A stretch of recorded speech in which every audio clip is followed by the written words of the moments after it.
The rain hammered against the windows of Murphy's diner like tiny fists demanding to be let in. Lisa wiped her forehead with the back of her hand and looked around at the empty tables that seemed to mock her with their silence. Tuesday nights were always slow, but tonight felt different. Tonight felt hopeless. She'd been on her feet for 12 hours straight, and her lower back screamed in protest every time she bent down to clean another table. The black sneakers she wore had seen better days. Actually, they'd seen better years.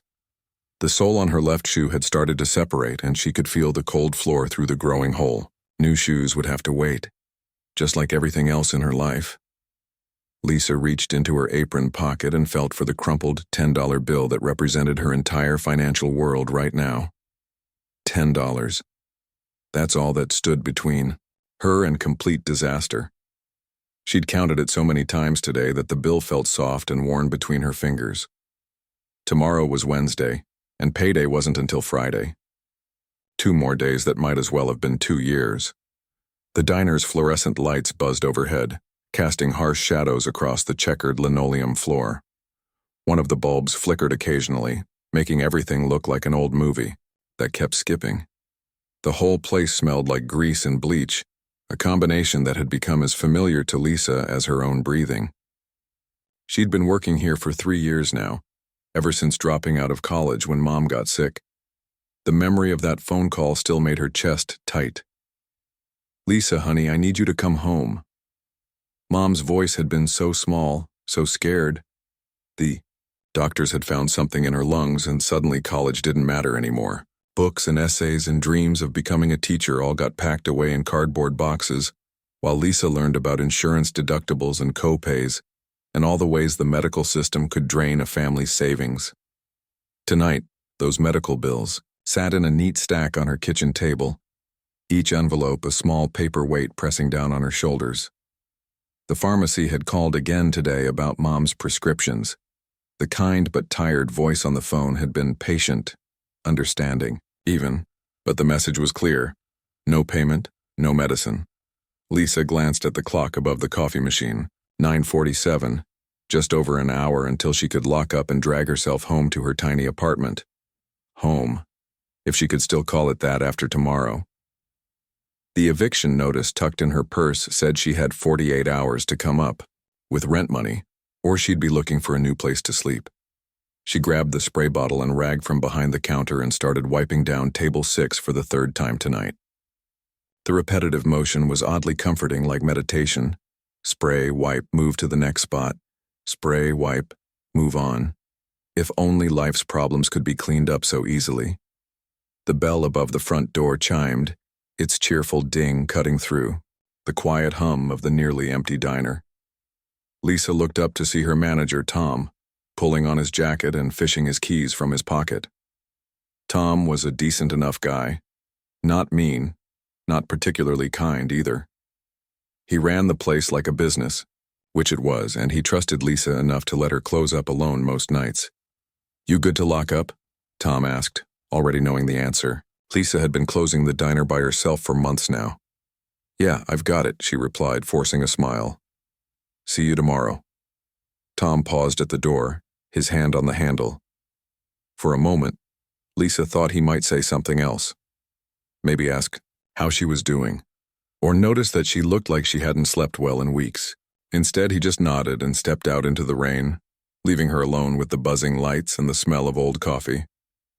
Lisa continued her cleaning routine, moving from table to table with practiced efficiency. The diner felt bigger when it was empty, like a theater after the last show has ended. The red vinyl booths looked sad and worn, their padding compressed from years of tired bodies seeking comfort in cheap food and strong coffee. She thought about the conversation she'd had with Jenny earlier. Jenny worked the morning shift and always tried to look out for Lisa. "You need to ask for help," Jenny had said while refilling the sugar dispensers. "There's no shame in it, honey. We all go through rough patches." But Lisa couldn't bring herself to take money from Jenny, who had 3 kids and a husband who'd been out of work for 2 months. Everyone seemed to be struggling these days. The regulars who used to leave decent tips now counted their change carefully, and some of the familiar faces had stopped coming in altogether. The radio in the kitchen played softly, some sad country song about hard times and holding on. Lisa usually liked music while she worked, but tonight every song seemed to be about heartbreak or loss or dreams that didn't come true. She switched it off and worked in silence, the only sounds being the rain against the windows and the occasional car passing by on the wet street outside. As she wiped down the counter near the register, Lisa caught her reflection in the chrome surface of the coffee machine. She looked older than her 26 years. When had those lines appeared around her eyes? When had her smile started looking so tired? She remembered being a kid and thinking that by this age, she'd have everything figured out.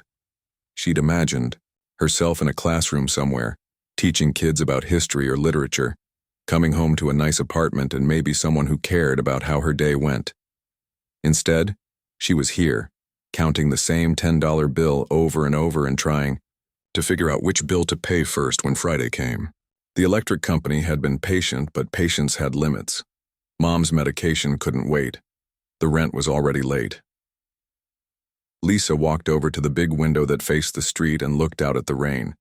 The streetlights created circles of yellow light on the wet pavement, and everything beyond those circles disappeared into darkness. A few cars drove by, their headlights cutting through the night, carrying people to warm homes and families who were waiting for them. She pressed her forehead against the cool glass and closed her eyes for just a moment. Sometimes she let herself imagine what it would be like to not worry about money all the time. To wake up in the morning and think about something other than which bills were due and how many hours she needed to work to keep her head above water. To be able to help Mom without it feeling like trying to fill a bucket with a hole in the bottom. The bell above the door chimed again, startling Lisa from her thoughts. She turned around, expecting to see Tom coming back for something he'd forgotten. Instead, an elderly man stood just inside the doorway, water dripping from his thin coat onto the floor. The old man stood in the doorway like he was afraid to come any further inside. Water pooled around his feet, and Lisa could see his whole body shaking. Whether from cold or something else, she couldn't tell. His gray hair was plastered too, his head from the rain, and his glasses had fogged up so much she wondered how he could see anything at all. Come in," Lisa called out, grabbing a clean towel from behind the counter. "You're soaked to the bone." The man shuffled forward slowly, each step careful and deliberate. He reminded Lisa of her grandfather, who used to move the same way after his hip surgery. There was something gentle about his face, even though she could barely make out his features behind those foggy glasses. "Thank you, dear," he said quietly, accepting the towel she offered. His voice was soft, the kind of voice that belonged to someone who'd lived through a lot but hadn't let it make him bitter. "I hope I'm not too late. I saw your lights were still on." Lisa glanced at the clock. It was almost 10, but something about this man made her want to bend the rules. "We're technically closed, but I can make you something if you're hungry. Coffee's still hot." The man, who introduced himself as Henry, smiled for the first time since walking in. It was the kind of smile that reached his eyes, crinkling the corners in a way that suggested he'd done a lot of smiling in his life, even if tonight wasn't one of those times. "That's very kind of you," Henry said, carefully making his way to a booth in the corner. Lisa noticed he favored his left leg, wincing slightly with each step. His coat, now that she could see it better, had been nice once upon a time.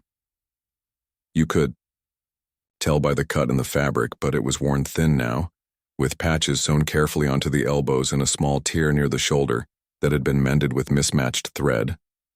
Lisa brought him a menu and watched as he studied it with the intensity of someone taking a final exam. His hands shook slightly as he held the laminated pages, and she noticed his wedding ring, a simple gold band that had worn smooth over the years. She wondered about his story, about the life that had led him to be sitting alone in a diner on a rainy Tuesday night. "The apple pie is really good," she offered, trying to help him decide. "Made it fresh this morning." Henry looked up at her, and she could see his eyes clearly now that his glasses had cleared. They were kind eyes, the color of storm clouds, and they held a sadness that made her heart ache a little.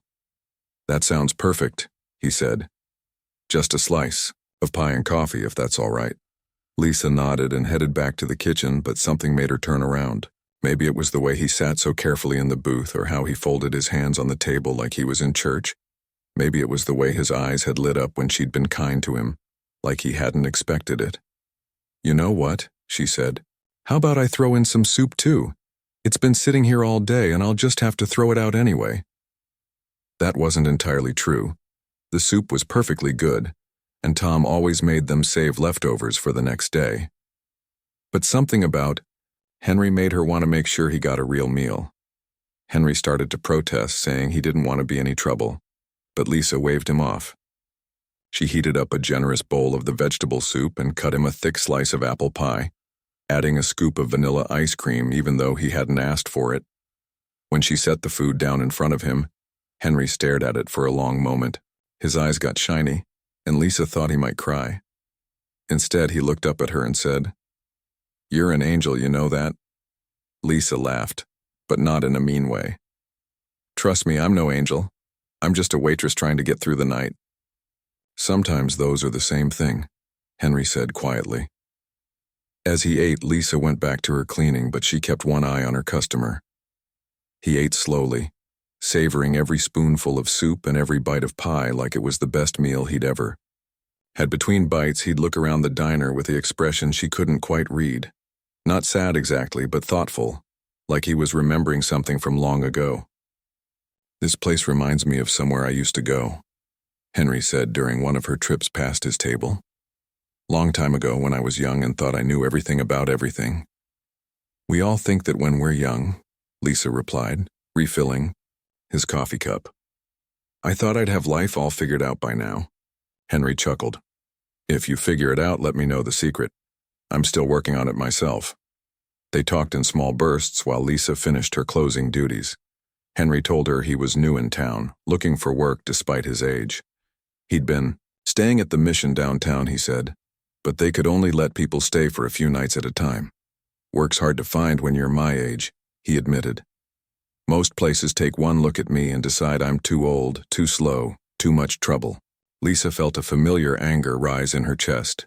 The same anger she felt when people were rude to her mom at the doctor's office, or when the insurance company put them on hold for an hour just to tell them something wasn't covered. It wasn't fair. None of it was fair. When Henry finished eating, he reached into his coat pocket and pulled out a worn leather wallet. Lisa watched as he opened it and carefully counted the few bills inside. His face fell, and he counted again, as if hoping the numbers would somehow change. "I'm so sorry," he said, his voice barely above a whisper. "I thought I had enough, but—" He looked up at her with embarrassment written all over his face. "I miscounted. I can pay for the coffee, but not the rest. I'm so sorry." Lisa felt her heart break a little. She thought about the $10 bill in her apron pocket, her last $10 until Friday. She thought about the rent notice in her purse and the medical bills on her kitchen table. She thought about her empty refrigerator and the hole in her shoe. Then she looked at Henry, sitting there with his shoulders slumped and his eyes full of shame. And none of that other stuff seemed to matter. "Don't worry about it," she heard herself say, reaching into her apron. "It's on the house tonight." "Oh no, I couldn't," Henry protested, but Lisa was already walking to the register.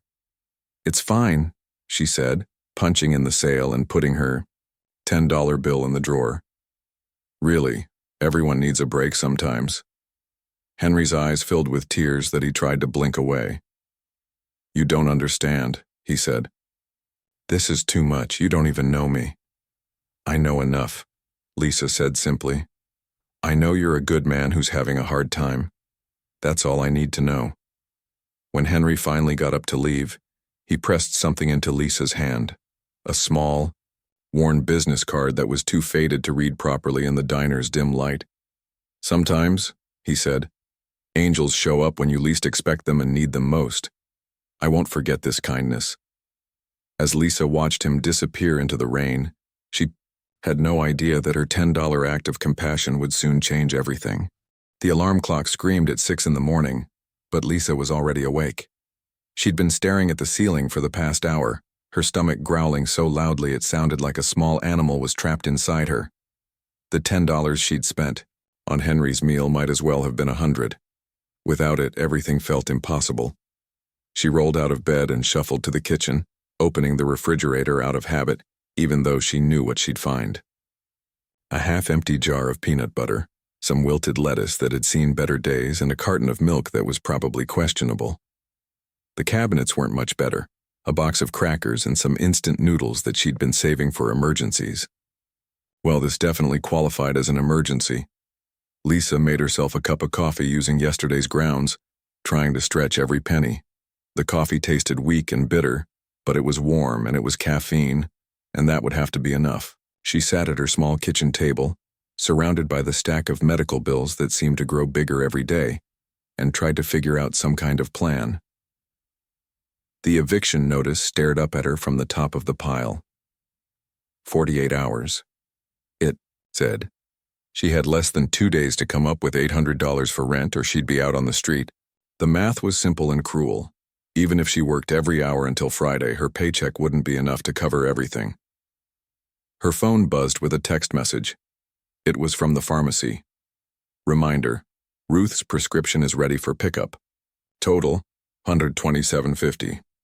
Lisa stared at the message until the words blurred together. Mom's heart medication. Without it, Mom's condition would get worse, and Lisa couldn't let that happen. Not after everything they'd been through together. She got dressed in yesterday's uniform, which was starting to smell like grease and desperation, and headed to work early. Maybe Tom would let her pick up some extra hours, or maybe one of the other girls needed someone to cover part of their shift. At this point, she was willing to do anything. The morning shift was busier than usual, which should have been good news. More customers meant more tips. But Lisa felt like she was moving through fog, her thoughts scattered and her hands shaking from too much coffee and not enough food. She dropped a plate of eggs, spilling them all over table 4, and had to comp the customer's entire meal.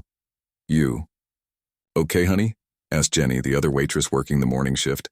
Jenny was in her 50s with kind eyes and the sort of no-nonsense attitude that came from raising 3 teenagers on a waitress's salary. "You look like you haven't slept in a week." Lisa wanted to tell her everything. About the eviction notice, about Mom's medication, about spending her last $10 on a stranger and not regretting it even though it might cost her everything. Instead, she just smiled and said she was fine, because that's what you did when you were drowning. You smiled and said you were fine until someone threw you a rope. During her break, Lisa walked to the grocery store 3 blocks away. The manager, there Mr. Rodriguez, sometimes hired people to work a few hours stocking shelves or cleaning. It wasn't much, but every dollar counted now. "I'm sorry, Lisa," Mr. Rodriguez said when she asked. "I'd help if I could, but corporate's been cutting hours. Half my regular people are barely getting 20 hours a week as it is." Lisa nodded and thanked him anyway, then walked back to the diner with her head down and her hands shoved deep in her pockets. The business card Henry had given her was still there, soft and worn from her nervous fingers. She pulled it out and tried to read it again, but the printing was too faded. All she could make out was part of a phone number and what might have been a company name, but it could have been anything. That afternoon, her landlord called. His name was Frank, and he wasn't a bad guy. Just a man trying to run a business like everyone else.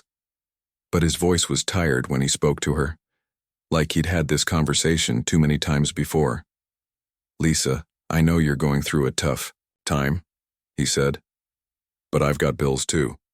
The bank doesn't care if my tenants are struggling. If I don't get the rent by tomorrow night, I have to start the formal eviction process."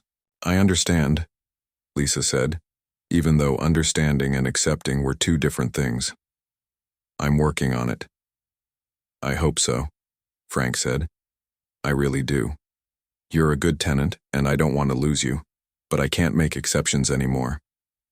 After he hung up, Lisa sat in the empty diner during the slow afternoon hours and tried not to cry. She'd been strong for so long. Strong when Mom got sick. Strong when she had to drop out of school. Strong through every bill and every sleepless night. But everyone had their breaking point, and she was getting close to hers. The evening shift was torture. Every customer who came in reminded her of Henry somehow. Their kindness, their struggles, their simple human need for a warm meal and a friendly face. She found herself looking toward the door every few minutes, hoping he might come back. Not because she wanted anything from him, but because talking to him had made her feel less alone in the world. Around 8 o'clock, a family came in, a mother and father with 2 young kids who were obviously tired and cranky from a long day. The parents looked stressed, checking their phones and whispering to each other about money. Lisa recognized the look. It was the same expression she saw in the mirror every morning. The little girl, maybe 6 years old, had lost a tooth and was excitedly showing everyone who would listen. Her gap-toothed grin was infectious, and for a moment Lisa felt her heart lift. When she brought their food over, the little girl handed her a drawing she'd made on a napkin, a stick figure waitress with a big smile and the words "Thank you" written in crooked letters. "She wanted to give this to you," the mother said, looking embarrassed. "She said you have kind eyes." Lisa felt tears threatening and had to excuse herself to the bathroom. She stared at herself in the cracked mirror above the sink and tried to pull herself together. Kind eyes. When had she stopped seeing kindness in her own reflection? When had survival become more important than hope? That night, after closing, the diner alone again, Lisa sat in her car in the parking lot and called her mom. She hadn't told her about the eviction notice or how bad things had gotten. Mom had enough to worry about with her health. "How are you feeling today?" Lisa asked, like she did every night. "Oh, you know me," Mom said, her voice warm despite everything. "Still kicking. How was work, sweetheart?" "It was fine," Lisa lied, watching the rain start to fall again on her windshield. "Same as always." They talked for a few more minutes about nothing important, the weather, a TV show Mom had watched, a funny story about the neighbor's cat. Normal things that felt precious when everything else was falling apart. After hanging up, Lisa pulled out the business card again and held it up to the streetlight outside her car window. In the better light, she could make out a few more letters, but it still didn't make sense. She wondered what Henry was doing tonight, if he'd found a warm place to sleep, if anyone else had shown him kindness. Tomorrow she would have to face Frank and try to explain why she didn't have the rent. Tomorrow she would have to figure out how to pay for Mom's medication. Tomorrow she would have to decide which bills to ignore and which ones couldn't wait. But tonight, sitting in her car, with the rain drumming on the roof, Lisa made herself a promise. No matter what happened, no matter how bad things got, she wouldn't let the world make her bitter. She would keep her kind eyes even if they were tired. She would keep helping people when she could, even if she barely had anything left to give. After all, sometimes being an angel wasn't about having wings. Sometimes it was just about showing up when someone needed you most. Lisa woke up on Friday morning to the sound of car doors slamming outside her apartment building. It was barely 7 in the morning, but there seemed to be some kind of commotion in the parking lot. She stumbled to her window and peeked through the blinds, expecting to see maybe a fender bender or someone moving out. Instead, she saw 3 black cars parked in a perfect line, their chrome bumpers gleaming despite the early morning clouds. They weren't the kind of cars you usually saw in her neighborhood. These looked expensive, the kind that came with drivers and tinted windows. Lisa rubbed the sleep from her eyes, wondering if she was still dreaming. Her phone buzzed on the nightstand. It was Tom, her manager, and he sounded more frazzled than she'd ever heard him. "Lisa, I need you to come in early today," he said without even saying hello first. "Like, right now if you can. Something big is happening and I have no idea what's going on." "What kind of something big?" Lisa asked, already pulling yesterday's uniform out of the laundry basket. She'd have to wear it one more time. Washing clothes cost quarters she didn't have. "I don't know," Tom said, and she could hear him pacing in the background. "There are people here asking questions about the diner, about our staff, about everything. They won't tell me why, but they're wearing suits that probably cost more than I make in a month." Lisa felt her stomach drop. Had she done something wrong? Was this about the meal she'd comped for Henry? Companies sometimes sent mystery shoppers to test employees, and giving away free food was definitely against policy. Maybe she was about to lose the only job she had. She threw on her clothes and rushed to the diner, her mind racing with worst-case scenarios. The eviction notice was sitting on her kitchen table like a time bomb. She had until tonight to come up with the rent money. or she'd be homeless.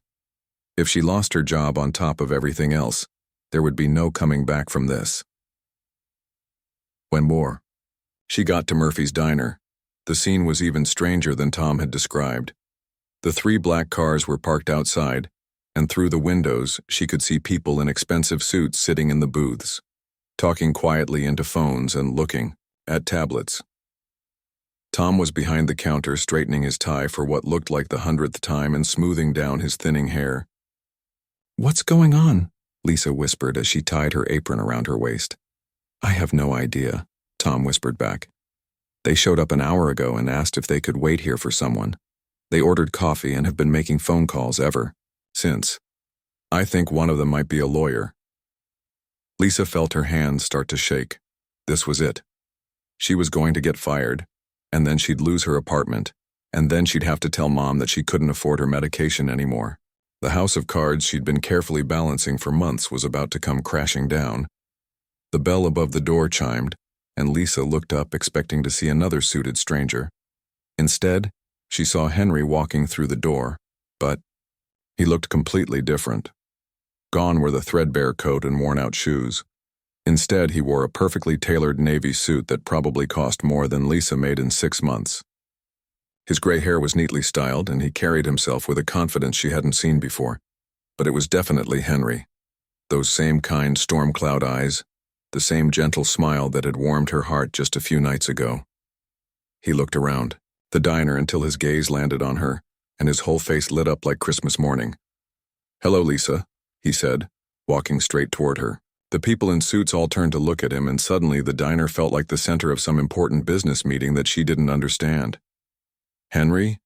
Lisa managed to say, her voice barely above a whisper. "What? I mean, how?" Henry gestured toward the corner booth where they'd sat together that rainy Tuesday night. "Would you mind sitting with me for a few minutes? I think we need to have a conversation." Lisa looked around the diner, at Tom, who was staring with his mouth open, at the suited people who had all put down their phones to watch, at the other customers who had no idea they were witnessing something that would change her life forever. "I don't understand what's happening," she said, sliding into the booth across from Henry. Henry folded his hands on the table, the same way he had a few nights ago. But now she noticed his watch, a simple but clearly expensive piece that caught the morning light coming through the window. "I wasn't entirely honest with you the other night," Henry said gently. "I mean, everything I told you was true. I was hungry, I was grateful, I was new in town. But I left out some important details about who I am." Lisa felt like she was in some kind of weird dream. "Who are you?" Henry smiled, and for a moment he looked exactly like the lonely old man who had stumbled into her diner in the rain. "My full name is Henry Whitmore. Perhaps you've heard of me?" The name hit Lisa like a physical blow. Of course she'd heard of Henry Whitmore. Everyone had heard of Henry Whitmore. He owned a chain of restaurants that stretched across 3 states. His name was on buildings downtown, on scholarships at the community college, on the wing of the hospital where her mom received treatment. Henry Whitmore was one of the richest men in the entire region. "That's not possible," Lisa said, shaking her head. "Henry Whitmore is, I mean, you were—" "I was testing something," Henry said quietly. "Not you specifically. I had no idea I would meet someone like you. But I've been going to different restaurants and businesses for the past few months, presenting myself as someone who clearly couldn't afford to pay, just to see how people would treat me." Lisa felt heat rise in her cheeks. "You were testing us? Like some kind of experiment?" Henry's expression grew serious. "I've been going through a difficult time in my personal life.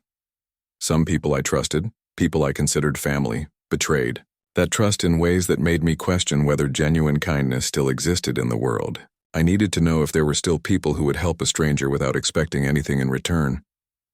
The diner was completely quiet now. Even the other customers had stopped eating to listen, though they probably couldn't hear the conversation clearly. "I visited dozens of places over the past 3 months," Henry continued. "Restaurants, diners, coffee shops, anywhere that served food. In every single one, when I couldn't pay my bill, I was either asked to leave, threatened with police, or treated like I was trying to scam them. Lisa thought about that night, about how she hadn't even hesitated to pay for his meal with her last $10. At the time, it had seemed like such a small thing. But not you, Henry said, his voice thick with emotion. You didn't just pay for my meal. You added soup, you added ice cream, you treated me like I was your own grandfather. And when I couldn't pay, you didn't hesitate for even a second. You gave me your last money, didn't you? Lisa nodded, not trusting her voice to work properly. I knew, Henry said softly. I could see it in your eyes, the way you counted those bills. I could see this was a sacrifice for you, not just generosity. That made it mean everything. One of the suited people approached their table, a woman with kind eyes and a professional demeanor. Mr. Whitmore, we have everything ready for you to review. Henry nodded and looked back at Lisa. I spent the last few days having my team look into your situation. Not invasively, he added quickly when he saw her expression, but enough to understand what you've been going through.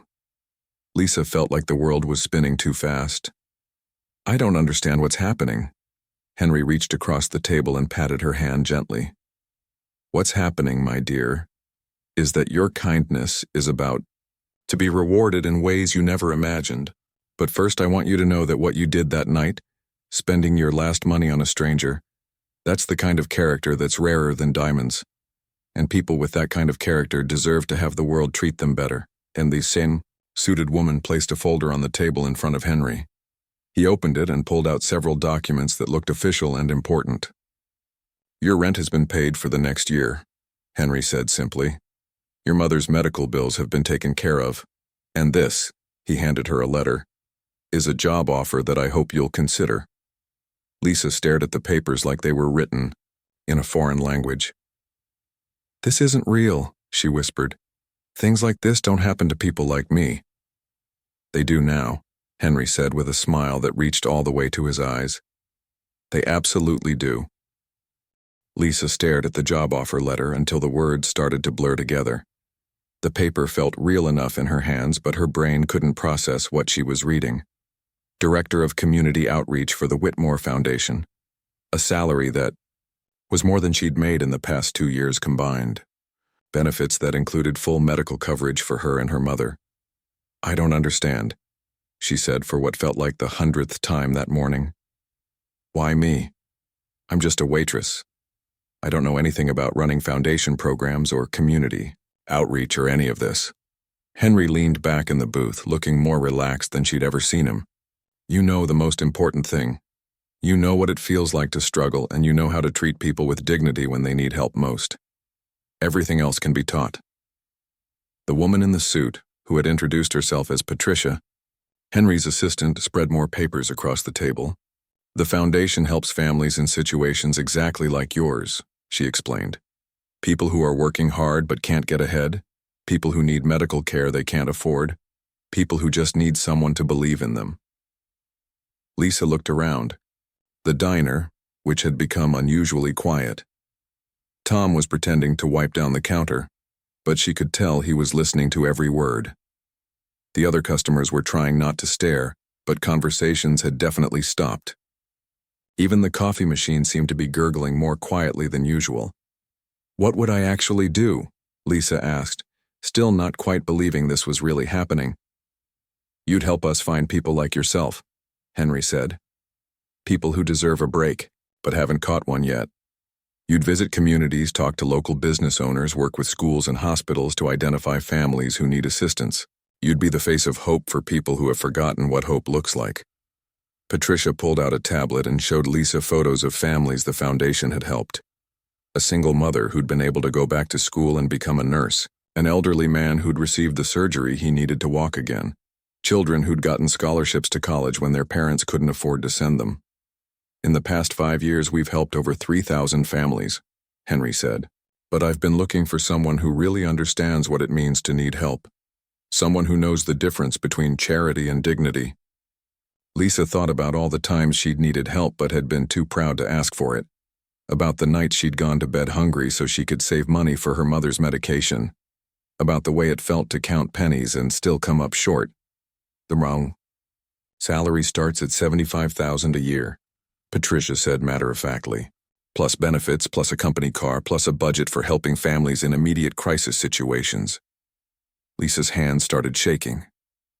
$75,000 was more money than she'd ever imagined having. It was enough to never worry about rent again. Enough to make sure her mother had the best doctors and all the medication she needed. Enough to maybe even think about going back to school someday. "There's something else," Henry said, and his voice got softer. "I want to do something. About this place too." He gestured around the diner, taking in the cracked vinyl booths and the flickering fluorescent lights and the coffee machine that had seen better decades. "Tom," Henry called out, and the manager nearly dropped the rag he was holding. "Could you come over here for a minute?" Tom approached their table like a man walking to his own execution. His face was pale, and Lisa could see sweat stains on his shirt despite the morning chill. "Am I in trouble?" Tom asked. "Because if this is about Lisa giving away free food, that was my fault. I should have been watching closer." Henry smiled. "Actually, Tom, I want to buy this place." The silence that followed was so complete that Lisa could hear her own heartbeat. Tom's mouth opened and closed like a fish out of water. "You want a what now?" Tom finally managed. "I want to purchase Murphy's Diner," Henry said. "Turn it into something special. A place that serves good food at prices working families can afford. A place that hires people who need second chances, folks coming out of difficult situations, people who other employers might overlook." Henry turned to Lisa. "And I want you to help me run it. Not instead of the foundation work, but as part of it. This could be our pilot program, proof that business and compassion can work together." Lisa looked around the diner with new eyes. She imagined fresh paint on the walls, new equipment in the kitchen, booths that didn't have duct tape holding them together. But more than that, she imagined it as a place where people like Henry could come and be treated with dignity, where families struggling to make ends meet could get a good meal without spending their last dollars. "What about Tom?" she asked. "And Jenny and the other girls who work here?" "They'd all keep their jobs," Henry said. "Better jobs, actually. Better pay, better benefits, better working conditions." "Tom, how would you feel about being the general manager of a restaurant that actually cares about its employees?" Tom looked like he might cry. "Mr. Whitmore, sir, I've been managing this place for 12 years. I've seen good people come and go because they couldn't make a living wage here. If you're serious about treating workers right, then yes, sir. Absolutely yes." Over the next hour, Henry laid out his entire plan. The foundation would help identify families in need, and the diner would be a place where those families could come for affordable meals and job training. Lisa would split her time between visiting communities and overseeing the restaurant program. "I know it's a lot to take in," Patricia said as she packed up the papers. "You don't have to give us an answer today. Take some time to think about it."